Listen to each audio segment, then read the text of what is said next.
Сәлеметсіздер ме? Мен Ақсу қаласындағы дарынды балаларға арналған мамандандырылған гимназияның бастауышының мұғалімі Амрема Арман Балғабайқызы. Былтырғы жылы 3-ші базалық деңгейлік курсты тамамдап, үйренгенімді тәжірибемде қолданудамын. Қазіргі қарастырып жатқан заман талабына сай білім беру жүйесінде мен сіздермен өзімнің тәжірибемді көрсетіп бөліскім келіп отыр. Осы келесі бейне 1-ші сыныпта дүниетану пәні бойынша сабағымды түсірген болатын. Бұл сабақта мен оқытудағы жаңа тәсілдер модулі бойынша топтық жұмысты көрсеткім келеді.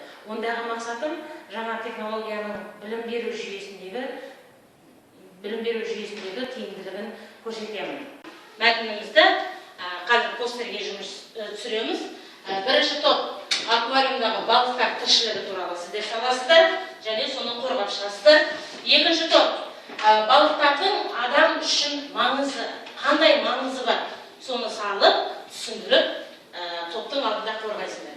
Үшінші топ балықтардың құрылысын жазасыз. Біз бағана таныстық, балықтардың құрылысы. Қандай құрылыстан тұрады. Балықтың суретін саласыздар, оның әр құрылысын жеке-жеке жазып, топтың алдында қорғап шығасыздар. Ал 4-ші топ сіздерге мынандай тапсырма.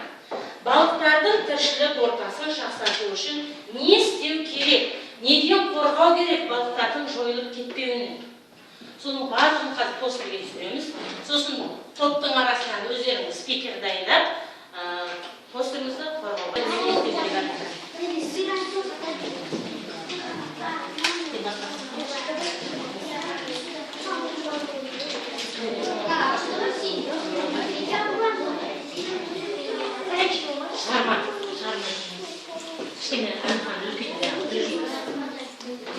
жақсы.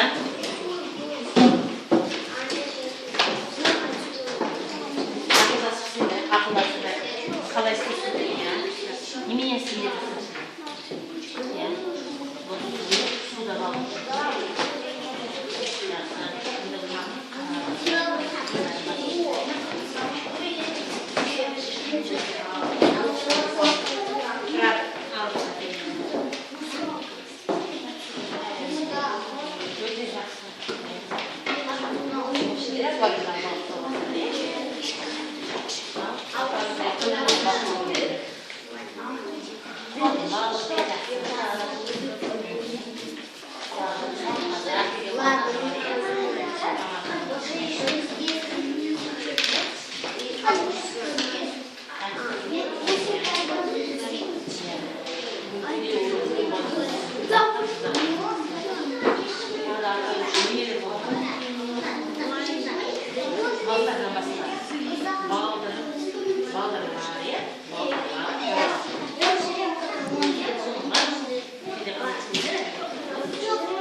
Қосатыны бар әлі, ал жасыл түс бізге ешеңеде түсініксіз түсіндіре алмады деп осылай бағалайсың. Енді осы бірінші топ өз жұмыстарыңызбен спикерлермен келе қойыңыздар.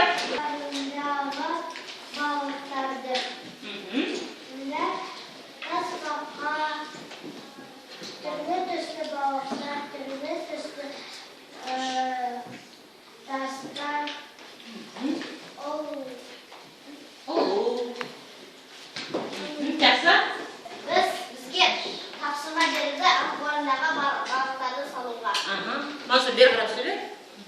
Biz balıklardan tamakların, turist tasları, çöplerdi, tasbakalardı, sırıtsa balıklarını salar. Жақсы. Ал енді осы аквариумдағы балықты біз қайда қоямыз?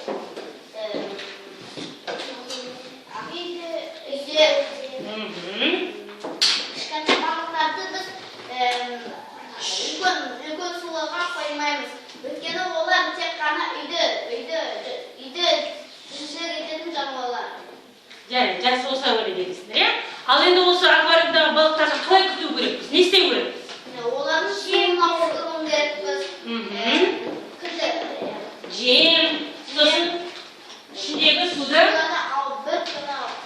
жұмасына ауыстырып өту керекпіз. Жақсы, рахмет. Бірінші топтың жұмысына бағалайды.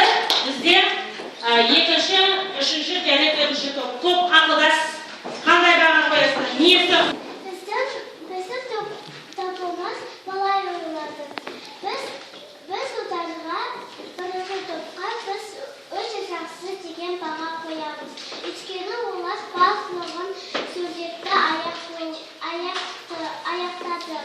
Олар аквариумды салды балықтармен, олардың жемдерін салды. Қалай күту керек екенін айтты. Өте жақсы. Рахмет. Үшінші топ. Біз бірінші топқа өте жақсы баға қоямыз. Өйткені олар тіршілік ететін балықтарды салды. Олар бәрі аяқталған, топпен ақылдасқан.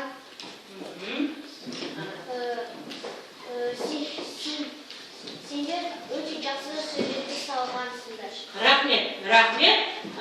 Төртінші топ. Сіздердің бағаларыңыз? Біз салдық балықтың бізге пайдалы.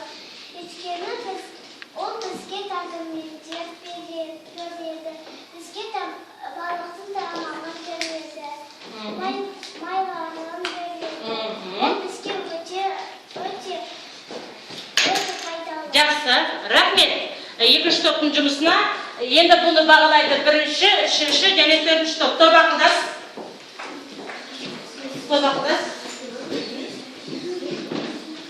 Жақсы. Бірінші топ сіздердің шешімдеріңіз? Шешімі бойынша біз оларға өте жақсы деген баға қоямыз. Себебі олар бізге түсіндіріп берді. Бізге істеу керек. Балық қандай пайдасын бізге береді. Өте жақсы. Рахмет. Үшінші топ. Балықтың Құрылысын салуға. Бұл алға бұған құсын үйде бауырға балған, бауыр көкелер, жүрек қабақты, құйрығы, еңбегі, аузы, көзі. және үстіңгі Артқа үйге қанады. Біз ойымыз сол балықтың құрысын жүрек тапсырманы орындады. жақсы. Ал балықтар жүзу үшін оларға не қажет екен? Жақсы. Тағы құйрығы мен қанаты.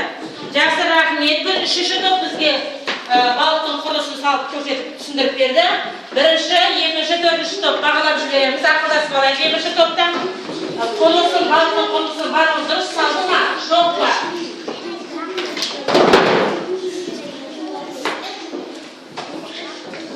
Жақсы. Бірінші топ. Берейін, иә? Біздің топтың шешімі бойынша біз үшінші топқа бес деген баға қоямыз. Өйткені ол бәрінде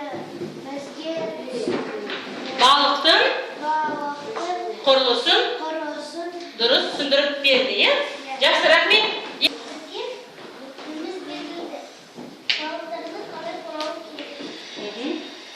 Балықтарды біз Неден қорғау керек екенсің? біз оларды бет алдында аламау керек. Сосын олар өліп қалады. Жойылып кетеді, иә? Саны азаяды, иә? Балықтарды көп ұстаса. Аха. Сәмілі олар судан біз қорғауымыз керек. Өйткені олар су оларда слишком тегіс. Ол антимаз болса, олар өліп қалады. Жақсы. Фильмі бойынша біз төртқа біз өте жақсы деген баға қоямыз. Өйткені олар бізге барлығын түсіндіре алады. Ақындан сендерге ризашылығымды білдіремін. Бірінші топқа керемет, өте жақсы аквариумдағы балықтың суретін салған үшін. Екінші топ балықтардың бізге беретін пайдасын дұрыс жақсы түсіндіріп берген үшін керемет баға. Және үшінші топ балықтың құрылысын салып берген үшін. Және төртінші топқа балықтарды қорғай деген ұран шақырып балықтарды қорғағаны үшін сіздерге көптен көп рахмет айтамын. Өз жұмысымызға қосылып қояйық. Бұл семинарымызда оқушылар өзара қарым-қатынасқа түсіп, нәтижесінде өздерін еркін ұстап, ойларын бүкпей айтуға, сонымен қоса басқаның пікірін тыңдауға, өз пікірін еркін жеткізуге оқушылар дағдыланып келеді. Енді баршамызға білім саласында жұмыс атқарып жүргендіктен кейін мен сіздерге шығармашылық табыс тілеймін. Рахмет, сау болыңыздар.